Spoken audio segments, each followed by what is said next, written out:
it out because he was talking bullcrap.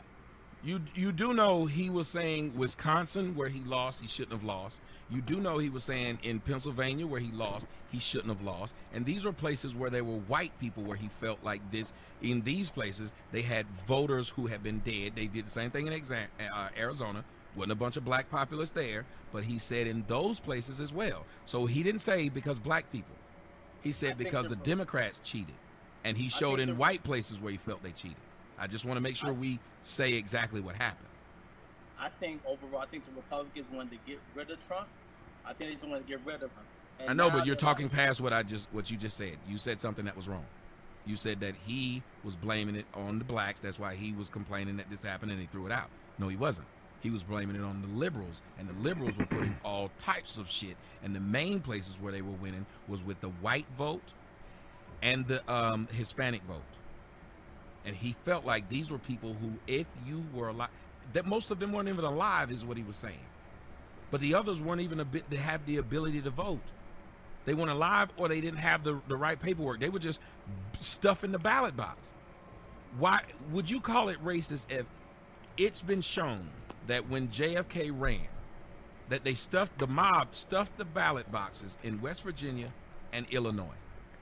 mhm. If they then turned around and made a law that there's somebody had to be there, and the police had to be there during the poll to stop it from ballot box stuffing, do you think it would be racist against the mob, or racist against Italians, or racist, or would you think it would be a smart thing to do if you found out that this is what people did? Why not have checks and balances? Why is checks and balances racist? Go. There's nothing wrong with checks and balances.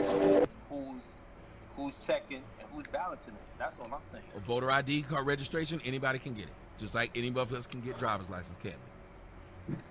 But remember, look at the statistics. Black people overwhelmingly vote for Democrats. So that's What would that? Okay, but you're not.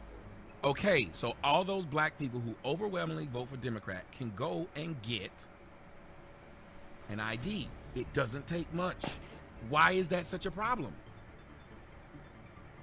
we just know that when it comes to these politicians, we just worry that they're going to cheat How? and they're But, going to try to bro, put you're Trump just back. saying things. Don't do this. I'm asking you to simply tell me, how can they cheat if you have a valid registration card when you go to vote? If you believe they can cheat with the valid registration card, don't you think they can cheat more without it? Listen to what you're saying.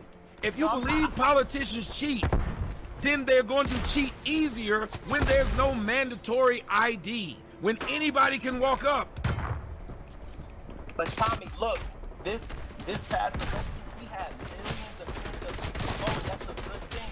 A lot of people are coming in and going to the political process.